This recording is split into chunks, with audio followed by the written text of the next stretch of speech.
Hello मित्रों, second lecture में तमारुं स्वागत है। આપણે ફરીથી ભણીશું એડવાન્સ કન્સ્ટ્રક્શન ટેકનોલોજી વિશે। ફર્સ્ટ ચેપ્ટર આપણું ચાલુ હતું, કન્ટિન્યુ હતું, ઇન્ટ્રોડક્શન।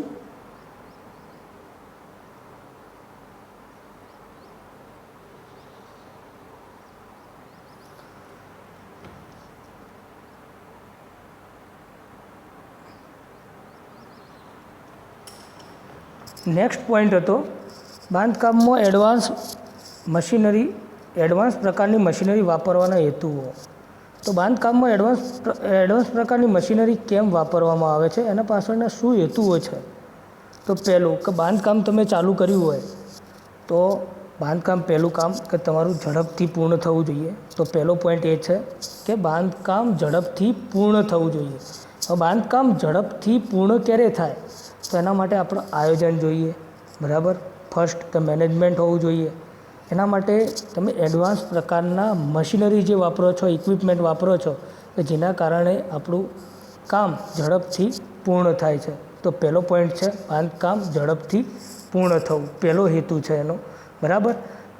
આપણો પોઈન્ટ શું હતો? બાંધકામમાં એડવાન્સ પ્રકારની મશીનરી વાપરવાના હેતુ હોય, એમાં પહેલો પોઈન્ટ છે પહેલું કે બાંધકામ ઝડપથી પૂર્ણ કરવા માટે।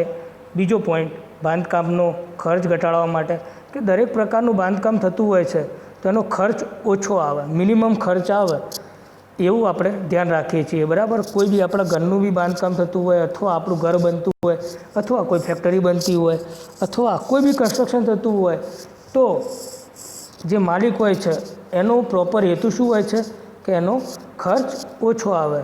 તો એ જ રીતે જો એડવાન્સ પ્રકારની મશીનરી તમે વાપરશો, બરાબર, એડવાન્સ પ્રકારની મશીનરી તમે વાપરશો તો એનો ખર્ચ કેવો આવશે? ઓછો, બરાબર। તો બાંધકામ ખર્ચ ઘટાડવા માટે, બરાબર। થર્ડ પોઈન્ટ છે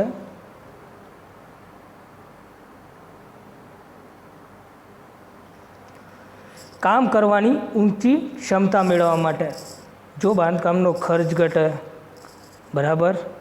બીજી વસ્તુ કે કામ કરવાની ઊંચી ક્ષમતા ક્યારે મળે? કે તમે એડવાન્સ પ્રકારની મશીનરી વાપરો, પ્રોપર કામમાં આયોજન રાખો, બરાબર।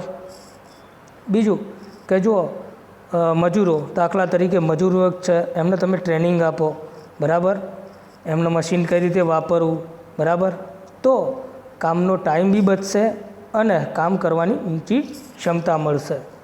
ચોથો પોઈન્ટ છે કામની ગુણવત્તા અને ચોકસાઈ મેળવવા માટે। તો બીજી વસ્તુ કે ફર્સ્ટ મોસ્ટ ઇમ્પોર્ટન્ટ પોઈન્ટ છે કે કામની ગુણવત્તા। કોઈ બી કામ કરો છો તમે તો સૌથી પહેલો પોઈન્ટ કયો મહત્ત્વનો છે કે એની ગુણવત્તા સારી જોઈએ, બરાબર, સારી ચોકસાઈ મળે કામમાં, સારું ફિનિશિંગ આવે કામમાં, બરાબર, એ પોઈન્ટ મહત્ત્વનો છે, બરાબર। પણ ક્યારે? કે જ્યારે તમે સારી મશીનરી વાપરો, એડવાન્સ ઇક્વિપમેન્ટ વાપરો, બરાબર, કામમાં આયોજન રાખો, બરાબર, ઓકે, સારું મટીરિયલ વાપરો, બરાબર, એનું ફિનિશિંગ લાવો, બરાબર, મજૂરોને ટ્રેન કરો જેથી એનું ફિનિશિંગ લાયક, બરાબર, સારું કામ કરી શકે, બરાબર, અને ઊંચી ગુણવત્તાવાળું કામ કરી શકે જેથી કામમાં ચોકસાઈ આપણને જરૂર મળશે, બરાબર। નેક્સ્ટ પોઈન્ટ ભણવાનો છે એડવાન્સ સિવિલ ઇજનેરી સ્ટ્રક્ચરના બાંધકામમાં ધ્યાનમાં રાખવાની બાબતો। તો પહેલી બાબત છે યોગ્ય તથા સલામત ડિઝાઇન, યોગ્ય તથા સલામત ડિઝાઇન, બરાબર। પહેલું કે ડિઝાઇન સલામત હોવી જોઈએ, એના પાછળ એડવાન્ટેજીસ છે કે નહીં એ ખાસ વિચારવું પડે। જો ડિઝાઇન યોગ્ય ના હોય તો એ કન્સ્ટ્રક્શન લાંબો સમય ટકતું નથી, બરાબર। બીજો પોઈન્ટ છે ખાસ પ્રકારની બાંધકામ ટેકનિક। કોઈ બી કન્સ્ટ્રક્શન કરો તો એમાં બાંધકામ ટેકનિક બહુ મહત્ત્વની રાખે છે, જે તમારો સમય બી બચાવે છે અને સારું કામ બી આપે છે, બરાબર। તો બાંધકામ technique is a most important point. ત્રીજો પોઈન્ટ છે કાળજીપૂર્વક પસંદ કરેલા મટીરિયલ હંમેશા એની ગુણવત્તા જોઈ, એની ક્વોલિટી જોઈ અને લેવો જોઈએ, બરાબર, કે મટીરિયલ સારું છે કે નહીં એની પારખ શક્તિ આપણામાં હોવી જોઈએ, બરાબર, અને કાળજીપૂર્વક એ મટીરિયલને આપણે પસંદ કરવો પડે, બરાબર। ચોથો પોઈન્ટ છે બાંધકામ દરમિયાન ક્વોલિટી કંટ્રોલ, બરાબર। તો બાંધકામ દરમિયાન ક્વોલિટી કંટ્રોલમાં તમે શું કંટ્રોલિંગ કરી શકો છો? બાંધકામમાં સમય બચાવી શકો છો, બરાબર, બીજું કે મટીરિયલ સારું વાપરી અને ઊંચી ગુણવત્તા મેળવી શકો છો, તો એ બધું ધ્યાન ફરજિયાત રાખવું પડે છે. વિવિધ પ્રકારની આધુનિક મશીનરી અને યંત્રો અને ઉપકરણો. તો એડવાન્સ કન્સ્ટ્રક્શન ટેકનોલોજીમાં હાલ આપણે ભણીએ છીએ એડવાન્સ પ્રકારની મશીનરી, કે જેના કારણે સરળતાથી કામ કરી શકીએ છીએ, ટાઈમ બચાવી શકીએ છીએ અને ઊંચી ગુણવત્તાવાળું કામ મેળવી શકીએ છીએ. બરાબર, તો એ આધુનિક મશીનરી, યંત્રો અને ઉપકરણો વાપરવા. બરાબર, વિશાળ અનુભવ અને યોગ્ય લાયકાત ધરાવતી બાંધકામ ટીમ. તો એ તો કહેવત જ છે કે જો તમારો જે ફિલ્ડમાં અનુભવ વધારે એટલું સારું કામ તમે આપી શકો છો મિત્રો. તો સારો એવો અનુભવ, વિશાળ એટલે વાઇડ અનુભવ, તમારો જેટલો વિશાળ અનુભવ હશે એટલું સારું તમે કામ આપી શકશો. બીજું કે યોગ્ય લાયકાત ધરાવતી ટીમ, એટલે કે જે ટેકનિકલ ટીમ હોય છે, બરાબર, એના સિવાય નોન ટેકનિકલ ટીમ હોય છે, જે નીચે કારીગરો, મજૂરો જે કહીએ, પણ એમને જો પ્રોપર ગાઈડલાઇન મળી રહે તો એ સારું કામ કરી શકે છે. બરાબર, તો નીચે જોઈએ કે કયા કયા આવે છે વિશાળ અનુભવ અને લાયકાત ધરાવતી ટીમમાં. સાઇટ ઇજનેરો એટલે કે કારીગરો અને સ્ટ્રક્ચર ઇજનેરો એટલે કે મજૂરો. બરાબર, બીજું કે હવે કોઈ બી બાંધકામ કરતા હોય તો પહેલો પોઈન્ટ મહત્ત્વનો એ છે કે વિશાળ મૂડીરોકાણનું આયોજન. પહેલું કે કોઈ બી કન્સ્ટ્રક્શન તમે કરતા હોય તો એનું પહેલાં પ્લાનિંગ કરવું પડે, એની ડિઝાઇનિંગ કરવી પડે અને એમાં કેટલું મૂડીરોકાણ કરશો તમે, કેટલું મૂડીરોકાણ થશે એનું ધ્યાન રાખવું પડે મિત્રો. અને જેટલું મૂડીરોકાણનું તમારા જોડે આયોજન હોય એ પ્રકારે તમે કન્સ્ટ્રક્શન કરી શકો છો.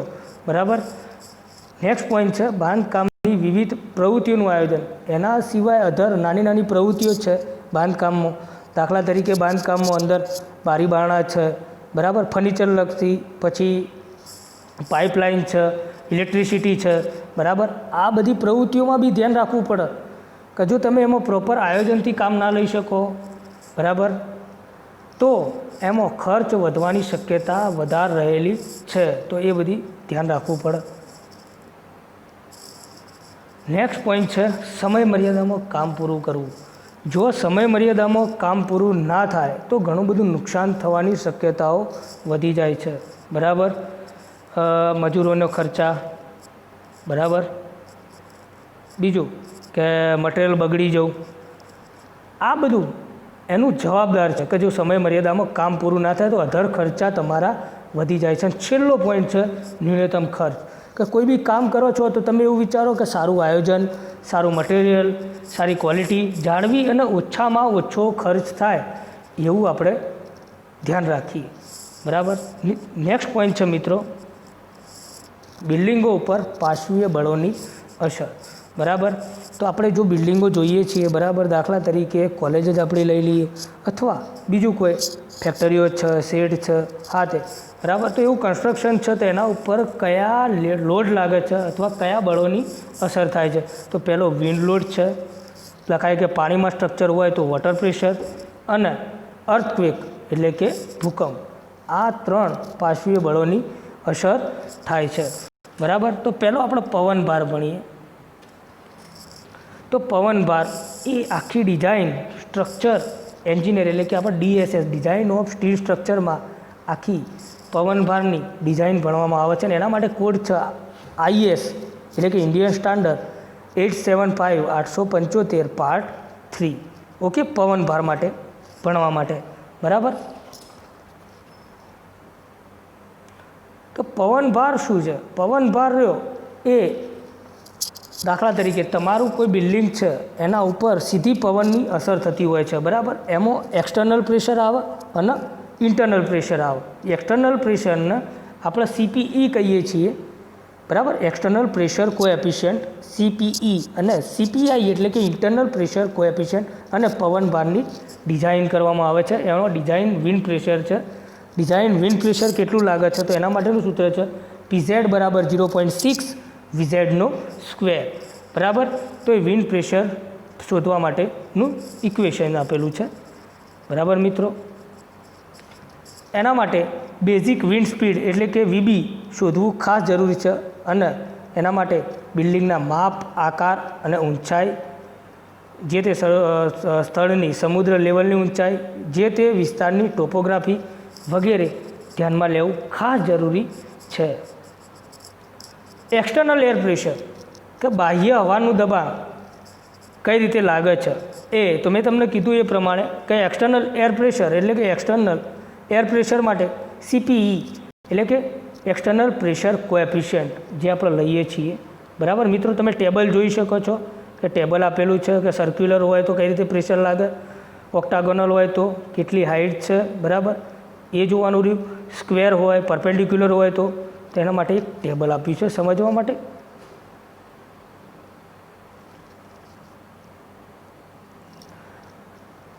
આંતરિક હવાનું દબાણ એટલે કે ઇન્ટરનલ એર પ્રેશર CPI જે કહીએ એ બરાબર તો એના માટે જ્યારે તમે વિન્ડ લોડની ડિઝાઇન કરશો એટલે અંદર વોલ ઓપનિંગ આપેલું હોય છે જે વોલ ઓપનિંગ જો એ લેસ દેન 5% હોય તો ઇન્ટરનલ પ્રેશર કોએફિશિયન્ટ ±0.2 લેવામાં આવે છે જો ઓપનિંગ વોલ ઓપનિંગ 5 to 20% હોય તો એના માટે ઇન્ટરનલ કોએફિશિયન્ટ CPI ±0.5 લેવામાં આવે છે અને જો ઓપનિંગ ગ્રેટર દેન 20% એટલે કે 20% કરતાં વધારે હોય તો ±0.7 લેવામાં આવે છે બરાબર હવે પવનનો ભાર જે છેલ્લે ડિઝાઇન કરી અને પવનનો ભાર આપણે શોધવાનો છે એના માટેનું ઇક્વેશન છે F = CPE ± CPI into area into PZ હવે વારા પરથી આપણે જોઈએ કે શું શું છે તો F = વિન્ડ લોડ છે CPE એટલે કે એક્સટર્નલ પ્રેશર કોએફિશિયન્ટ CPI એટલે કે internal pressure coefficient A = area છે વોલ રૂફનો અને PZ A design of wind pressure છે આ શેના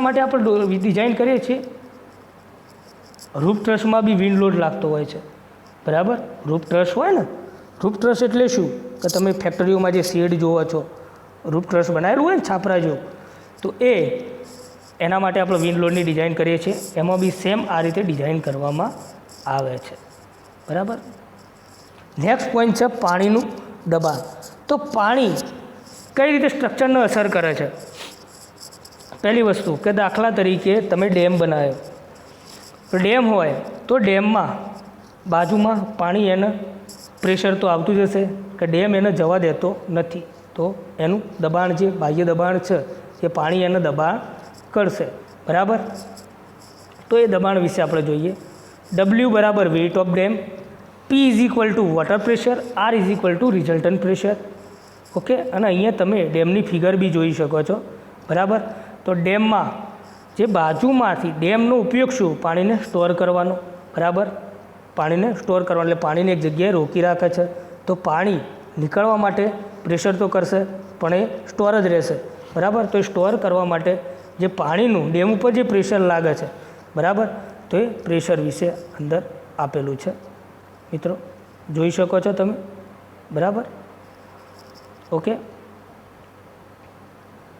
હવે જો ઊંડાઈ હોય દાખલા તરીકે તો પ્રેશર માટે બરાબર પાણીનું દબાણ માટેનું સૂત્ર છે 1/2 WH × H W એ શું છે પાણીની ઘનતા 1000 kg/m3 H = પાણીની ઊંડાઈ બરાબર આ ખાલી તમારે સમજવા માટે છે હવે નેક્સ્ટ છે ધરતીકંપનો ભાર earthquake force is a most important Kutch ભુજમાં તમે જોયું છે જે વખતે ધરતીકંપ આવ્યો હતો ઘણો વિનાશ વિખેરી નાખ્યો હતો એને બરાબર ઘણો વિનાશ કરી નાખ્યો હતો કચ્છ ભુજમાં બરાબર કે જે એનું એપી સેન્ટર હતું ભુજ બરાબર તો એવા ધરતીકંપ વિશે આપણે ભણવાનું છે બરાબર કે ધરતીકંપ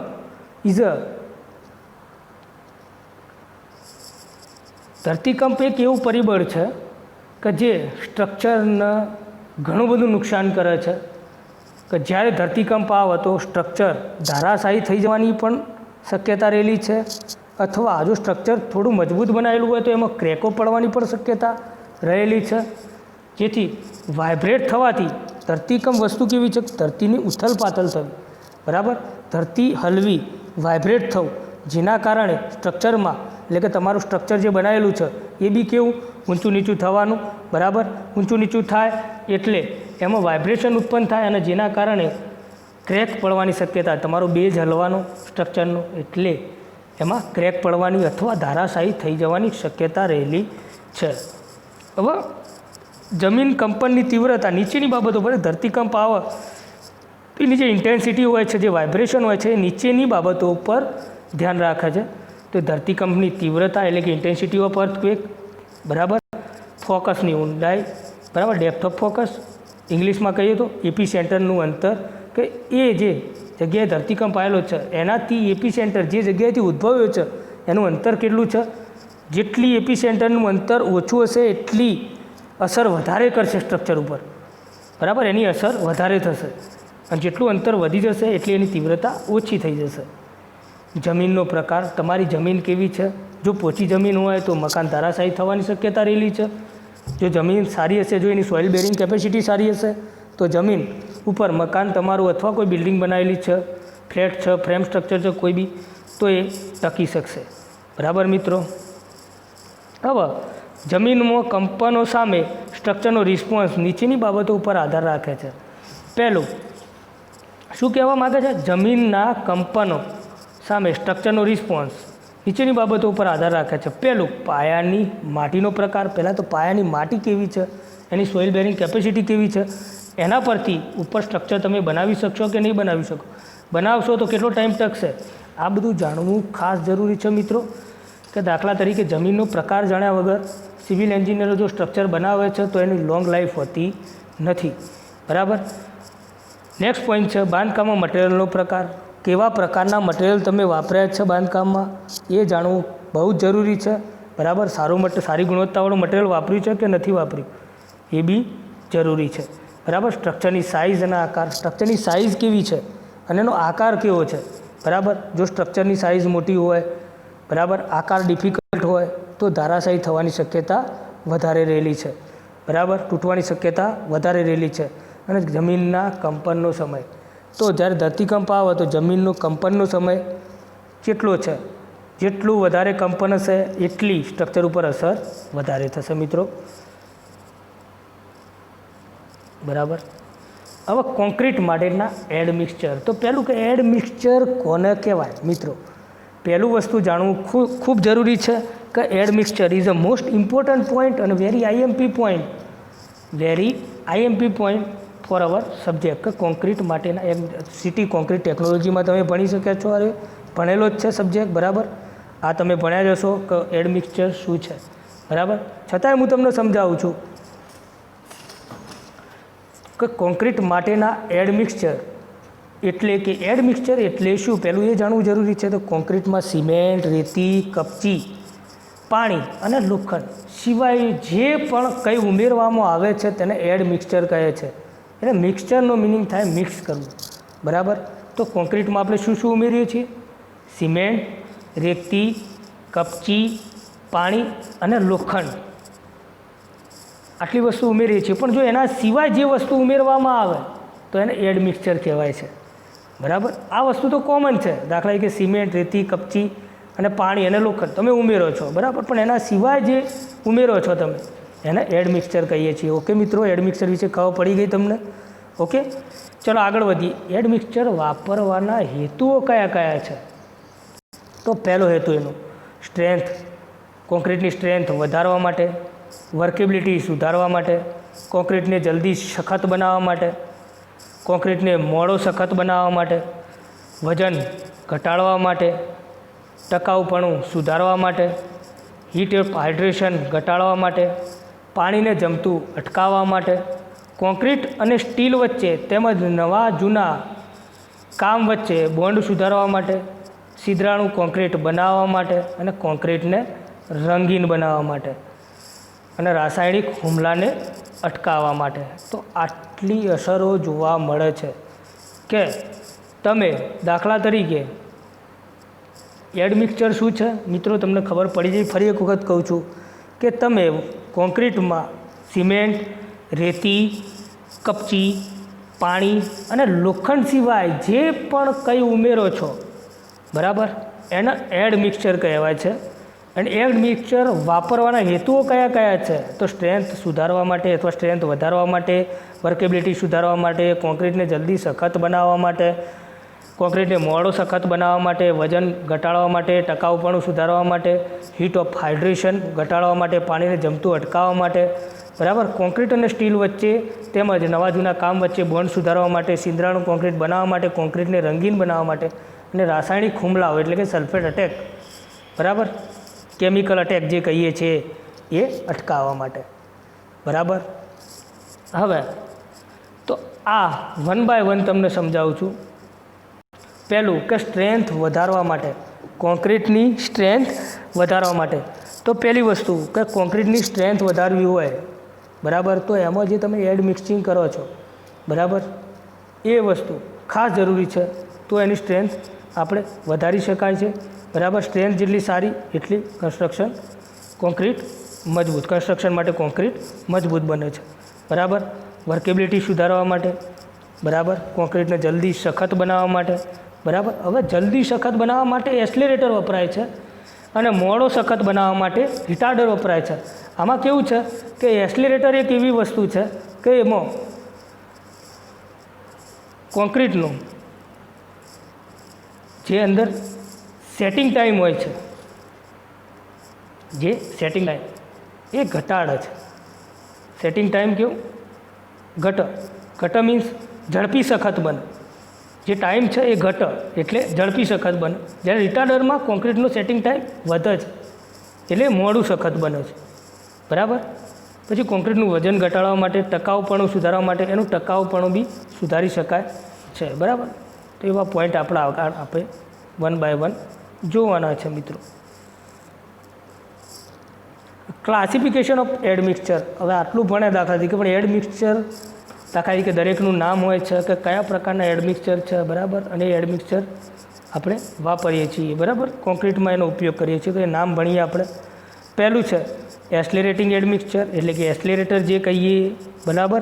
કેલ્શિયમ ક્લોરાઇડ છે એક એસ્લેરેટર છે, બરાબર. પછી રિટાર્ડરની વાત કરીએ કે જે કોન્ક્રીટનો સેટિંગ ટાઈમ વધારે છે, બરાબર. કોન્ક્રીટનો સેટિંગ ટાઈમ વધારે, કોન્ક્રીટને જલ્દી સખત બનવા દેતું નથી, બરાબર. તો એને રિટાર્ડર કહીએ છીએ. તો એમાં આવે છે જીપ્સમ, બરાબર.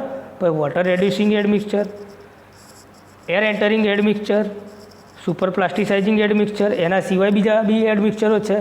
પોઝોલોના admixture, grouting admixture, waterproofing admixture, air detraining admixture, bonding admixture, corrosion inhibiting admixture, gas forming admixture, colouring admixture, alkali aggregate expansion inhibiting admixture, fungicidal, germicidal and insecticidal add mixture.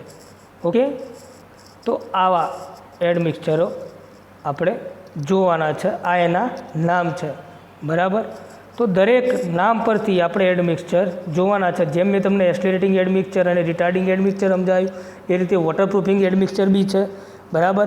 કે જે પહેલી વસ્તુ કે વોટરપ્રૂફિંગનો meaning શું થાય છે કે જે પાણીને અંદર આવવા ના દે, બરાબર. તો કોન્ક્રીટમાં એવું એડ મિક્સચર ઉમેરવામાં આવે છે જે આપણે સીલિંગમાં એમાં ઉપયોગ કરીએ છીએ, જે સ્લેબ ભરવા માટે સીલિંગમાં, બરાબર. કે જેથી પાણીને અંદર જમતું અટકાવે છે. તો એવું બી એડ મિક્સચર છે. સુપર પ્લાસ્ટિસાઇઝર છે કે જે વર્કેબિલિટી વધારવા માટે ઉપયોગ કરવામાં આવે છે. એના સિવાય પોઝોલોના છે, ગ્રાઉટિંગ એડ મિક્સચર છે, બરાબર. બોન્ડિંગ એડ મિક્સચર કે જે કોન્ક્રીટમાં બોન્ડ સારો બનાવે છે, બરાબર. ઓકે. કલરિંગ એડ મિક્સચર છે કે કોન્ક્રીટને જો કલરવાળું બનાવવું હોય તો કલરિંગ એડ મિક્સચર વપરાય છે, બરાબર. આવા આપણે એડ મિક્સચર આગળ ભણવાના છે, બરાબર. તો અહીંયા આપણે મિત્રો સ્ટોપ રાખીએ છીએ. Thank you. ઓકે.